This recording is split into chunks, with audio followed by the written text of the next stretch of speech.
I'm just trying to tackle this new challenge right now of being a head chef and being a female leader. And what that means is just being as present as I can for my staff and just trying to champion all of Jackie's amazing work that she's done and just keep the ball going forward for her and just growing Nomad as the company grows. Today on Dirty Linen, we are heading to Sydney to chat to Abby Kitchen. Abby is head chef at one of my favourite Sydney restaurants, Nomad, which has also recently opened in my hometown of Melbourne, which is good for me. I suppose this is part of a bit of a sub-series. I love checking in with female chefs and just talking about being a woman in the industry. But I know there's so much to talk to Abby about. Welcome to Dirty Linen. Thanks for having me. I'm so excited to be here. Yeah, I am really thrilled to chat to you. I'll explain how we met. I'm working on a really fun story which is coming out in Good Food about what's in chefs' fridges. So before I even knew you, Abby, I was allowed a peek into your fridge. So I reckon that's a pretty good meeting up story. I mean, that's pretty intimate first meeting, I would say. It was probably the nicest my fridge has ever looked for guests to come over and have a look. And probably the fullest it's been in the last 2 years, for sure.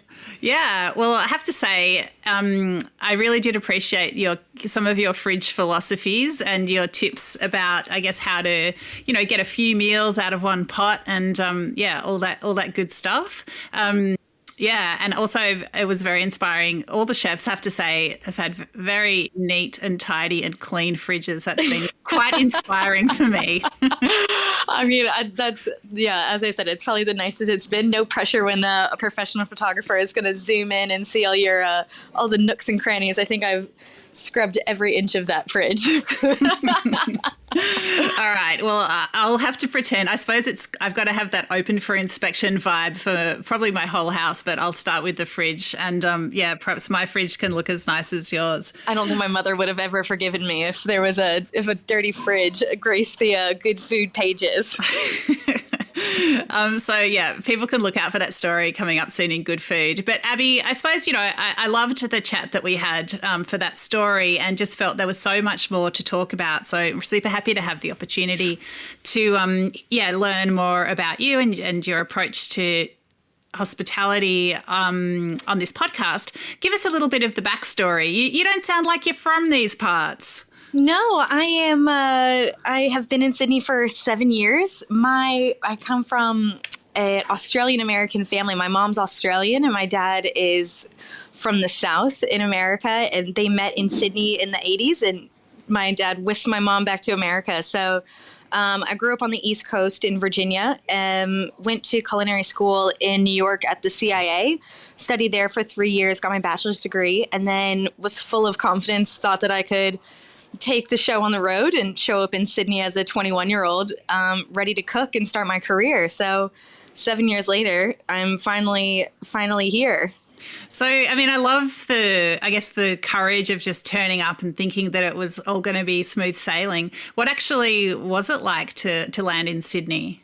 Oh my gosh. I think, I traveled through Europe before I came to Sydney. So I showed up with a backpack full of smelly winter clothes and I got to Sydney Airport on, I think, December 15th. So it was so hot and I was like fully winterized after being in Europe for so long.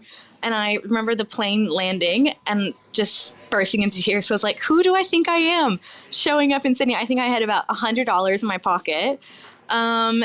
So I immediately had to find work. I got a job at Cafe Sydney, working in like the most iconic venue, I think, in all of Sydney. And I started my first day was actually on New Year's Eve. So I got to start New Year's Eve in Sydney Harbor. It was a very monumental occasion to start my career in Sydney. And then I worked there for a year but working in a kitchen in Australia where, everything's metric, I completely had to relearn how to measure things. Or someone said, oh, just chuck in 100 mils into that sauce. And I was like, I don't know what 100 mils looks like. So I had to go out and measure. I walked around with a ruler and like a little tiny like measuring jug for the first year I was here. And even now I still kind of refer to things in centimeters and feet, and people are like, what are you talking about? And I was like, oh, yep, that's right. I'm on the other side of the world again. That's so funny. And how incredible to land at Cafe Sydney. I mean, yeah, for people who don't know it, it's right at Circular Quay, just like overlooking the harbour. There's ferries, there's the harbour bridge. I mean, did you just sort of think, well, this is what Sydney looks like on the postcards. This must be where I need to be. Exactly. It was just like so American of me. I was like, this is Australia. This is Sydney. And I was like, and now ever since then, I haven't worked in the city since then. So it's quite funny. It was very Australiana, really, really amazing to start my career there. And I really, really loved my time. It was a great introduction into the Sydney hospitality scene. And I mean, what about ingredients and dishes and the way that menus are put together? I mean, were there the same kinds of, the same kind of learning curve that you had with the measurements? Definitely. It's even like what you call ingredients here are different than America, or kind of the basics sometimes end up with the same result, but the processes that people take are a bit different. So I think I just really loved and connected with the Sydney food scene so much because of how kind of casual it is in a way. It's very relaxed dining, even though there's fine dining. I loved how relaxed and unstructured and free form the menus could be, and how much influence from different cultures and different cuisines were on every single menu. And it was just so exciting to try so many different ingredients and different techniques that I had never worked with before. I mean, what was some dishes or, I don't know, the way the menu flowed or anything that really struck you as, okay, I'm not in the same place that I grew up?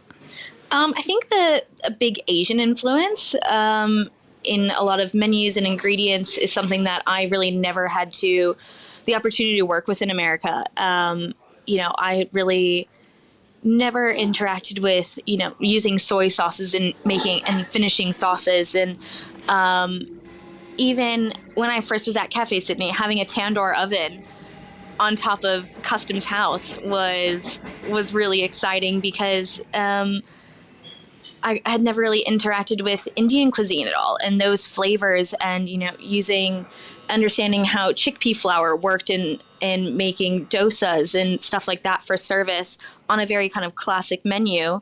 That was a really, really exciting time to learn how to use those ingredients.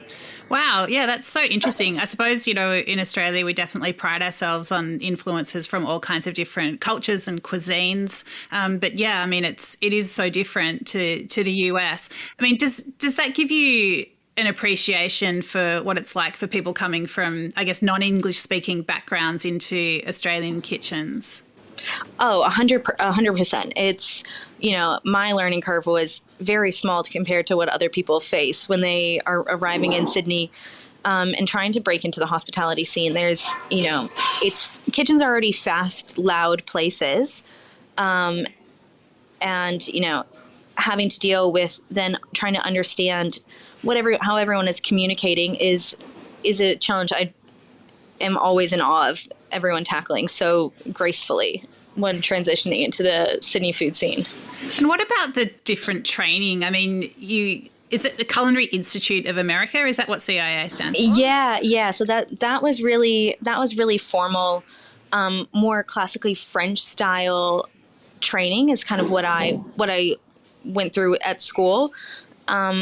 And very cumulative of, and like really structured of like meat, fish, stock, sausage, kind of like very centered around the core of basics and then building on that. So I think it's been really interesting seeing what all these other culinary schools from around the world are teaching students. And a lot of things are similar, but then there are other, different standards of schools that when everyone comes into the kitchen, what is expected as base knowledge isn't always the case, depending on where they've studied or where they've come from in their background. Yeah, I mean, it's such a big topic in Australian hospitality is, the quality of training, whether people are being taught the right things in the right way. I mean, do you feel like you had a really good basis to continue learning, or do you feel like there are things that you missed out on? I mean, what's your sort of overview of the situation? I think in terms of food knowledge, I think I was really prepared, but in terms of kitchen culture, that was definitely a big awakening because, after coming out of culinary school, I was very, very ready to get going. And I was like, yep, I know everything now. I've got this degree in my bag. I'm ready to go. But then as soon as I come into, a kitchen where there's dinner service and it's fast and it's busy, you're a newborn baby in the kitchen. Essentially, when you start out as a commis chef, you're in apprentices, and you're really, really green in terms of the flow of service and the pace at which you need to work and your workflow through the week and how that really makes a difference. So that was a huge learning curve that you face, I think, when you're entering in the industry, on top of being an international person in Sydney and learning how Australian kitchen works. It's very funny to kind of tackle all these challenges all at once. And it does get quite overwhelming and frustrating. And, when you think, oh, I'm a cook, I'm a good cook, I know what I'm doing. But then it kind of feels, when you're getting lots of feedback from everyone on what you need to work on and improve on, it does get quite overwhelming and noisy sometimes, and you kind of lose focus a bit along the way and get a bit discouraged. But I think there's always, what I really love about the kitchen is that you always can find the little joys and things that I think is very rewarding and keeps everyone focused and along the same track. Wow. I mean, it just sounds like such a swirl of emotion and activity. It's been a crazy few years. Yeah, that's for sure. Yeah. I mean, tell us about your progress. I mean, you said you're at Cafe Sydney for about a year. I mean, tell us about where you moved to next, but also about some of those little moments of joy that I guess kept you going. Yeah, I was at Cafe Sydney for a year and kind of really not loving my time in Sydney as much as I thought as much as I thought as I would. I put it on this pedestal. It's like, I'm making this whole change. I'm going to tackle the city. It's going to be amazing. Had some really amazing time with my family and meeting and getting to know a lot of my family in Australia, but just didn't think that Sydney was for me. And so I almost left after my first year. I went home for a few weeks. I was like, oh, I don't think I need to go back. And, I was like, no, I've got to give it another try. So I went back. I emailed Ben Greeno when I was at the airport waiting to board my flight back to Australia, and he was running the Paddington. The Paddington had just opened. So he was like, yep, come on in for a job trial. So I got a job at the Paddington in Paddington on Oxford Street, and that's where I started the next chapter of my career. So I went in and worked for him. We were doing really awesome rotisserie stuff, learning lots of really amazing new skills from him. And I worked there for a year. And then I eventually started nagging him, when can I go to Fred's? Let me go to Fred's. Please, can I go to Fred's? Can I go to Fred's now? And eventually after a year, he let me a slide over next door, and I worked at Fred's for 2 years, which was kind of like a pinnacle of my career. I had been in Sydney when Fred's first opened, and I had just heard such amazing things about Danielle and about the food that she was doing, and farm to table, which was a big focus of my culinary training, was farm to table. So that was something that I really, really wanted to do in my career, and work with someone who had the same kind of ethos as I had learned in school. And the fact that she was a female chef and also American was just another big draw to work for her. And so I was at Fred's for 2 years and really, really loved my time there. And I think that was a really formative time in my career where, again, after a while working in a kitchen, you get really comfortable. And then to transfer to a new job, you're relearning everything all over again. And also with the way Fred's was working with open fire, wood-fired oven, that was just another whole set of things a new challenge to tackle. And I really, really made some amazing friends, and it was just an amazing experience to work for such a different style of kitchen and such a special team where it was really everyone working towards the same goal and really had the same focus. And we were all championing Danielle's ideas of farm to table, fresh, simple, beautiful food, and just making this produce the best that it could be. Wow.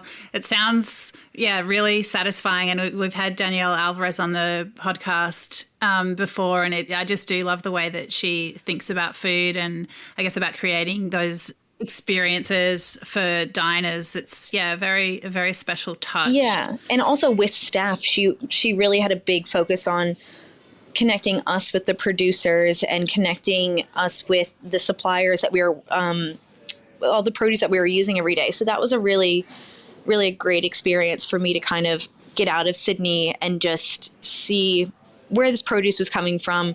You know, you get deliveries every day, but we never really know where it was actually from. And especially not being from Sydney, learning about the regions and learning about the areas that produce such gorgeous, gorgeous food that we're using every day. So that was a really, really awesome experience to learn as well.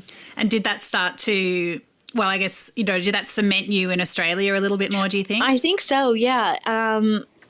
I think by that point I had really caught my stride and really started feeling a lot more comfortable and finding, the right area that I wanted to live in. And I've landed in the eastern suburbs, and I've always I've fallen into this little bubble with my friends from Fred's and met some really, really awesome people along the way that are now, it's really funny now seeing that we were all kind of growing up and on the same track, and found each other at the perfect time. Now everyone's kind of progressing into this next chapter of their career all together, which is really awesome to see as well. Oh, it's so nice. You found your tribe. Well, yeah, exactly. I found my people, and we're still good friends to this day, which is really, really special. And I think a really pinnacle point of my time in Sydney, I could really feel a change when I went to Fred's, and I felt more comfortable, and I felt like I was really owning my place in the city. So good to hear. And so did you go from Fred's to Nomad? I left Fred's kind of just before COVID hit, and so I ended up working at Toddy's, the Toddy's kind of group in Maryvale, getting more into senior management side of things, and ended up helping Mike Eggert run takeaway for Toddy's during COVID lockdown, which was a really fun experience. I think in all of our careers, takeaway was an interesting time and a really challenging time. And then I left Maryvale just after COVID when I heard that Nomad was reopening. Got an interview through a friend of my partner and met Jackie for coffee, and I've been here ever since.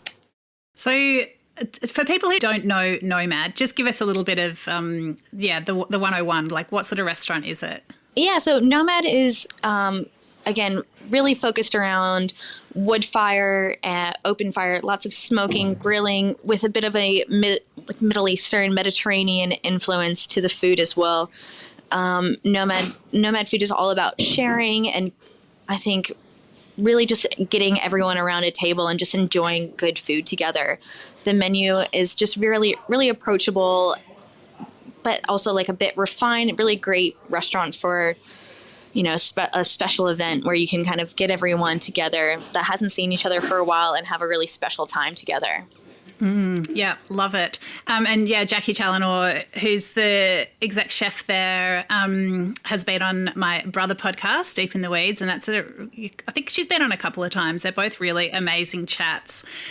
So definitely recommend everyone seek those out. But I mean, it's really interesting, Abby. You've worked with Danielle at Fred's and now with Jackie at Nomad. Really strong female leaders. Can you talk about your impressions of women in hospitality? Where do you think things are at? I mean, the industry has changed so much since I've been in Sydney in the last 7 years. I remember I'm thinking back to when I first started in Sydney at Cafe Sydney, and there was females in the kitchen, but it wasn't there was only a few of us. And then now I'm sitting on the kitchen bench looking at my kitchen, and it's 50-50, men and women in the kitchen. And I think that is just a win. That is an absolute win in my eyes. I'm just so proud of all of my chefs in the kitchen.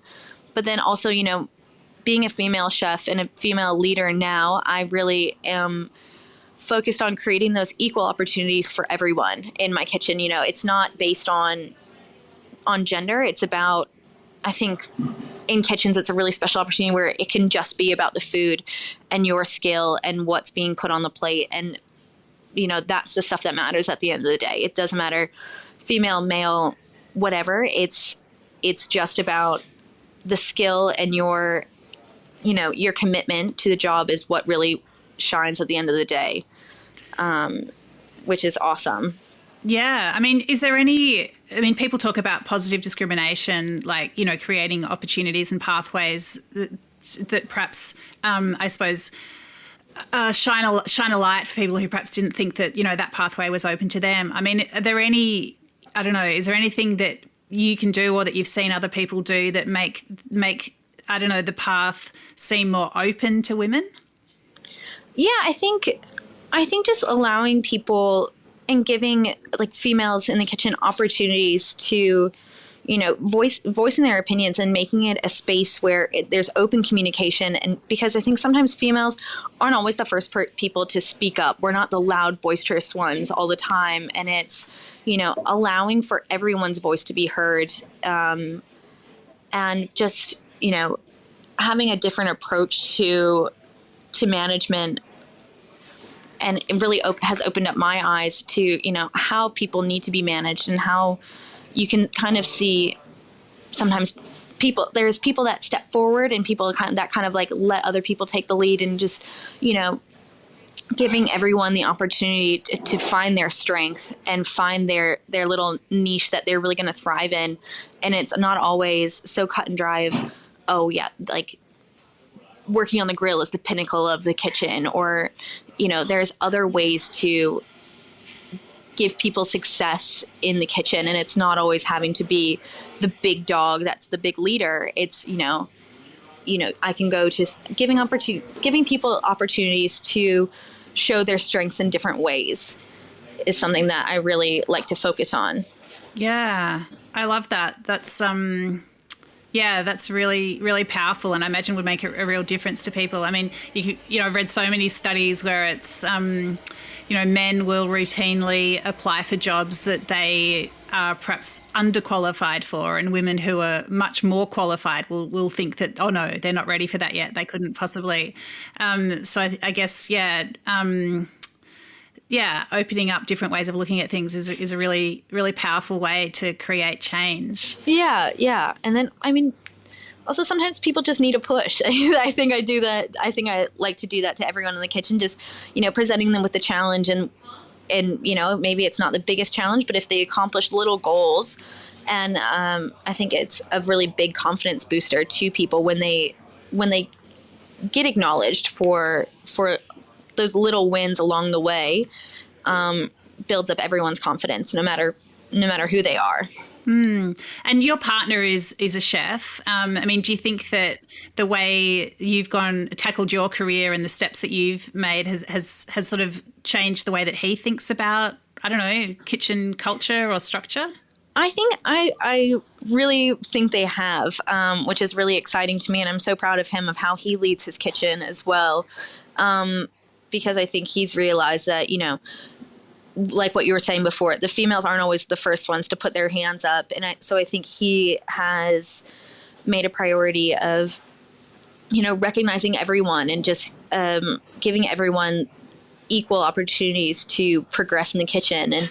And like what we said before, it's not about who speaks the loudest but it's about that work at the end of the day that makes a difference, and being recognized for the work that you're doing. And I think he's trying to make the changes in his kitchen that we all are. And it's really, really great to see that. And also, like, you know, there's situations we talk about at home, and he'll tell me about his day. And I was like, well, you know, you probably could have done that differently, or you need to look at at it from a female's perspective. And he was like, oh, I would have never thought about it that way. And so just kind of bringing those different points of view to the front of his mind as well. And just trying to, change the conversation a little bit, or change his thinking, or change, just giving a different perspective, I think makes the biggest difference. It's so powerful. Like you really, you can just totally see how you're part of the change. I love it. Yeah, I mean, I hope it's, it's just little bits along the way that make the big difference, I think. And it's really exciting to see how much it has changed. And like it all pays off, all the hard work and all of the challenges that we've faced along the way. It really, I mean, I feel really rewarded having worked in Sydney and with so many female chefs and so many just other great male chefs.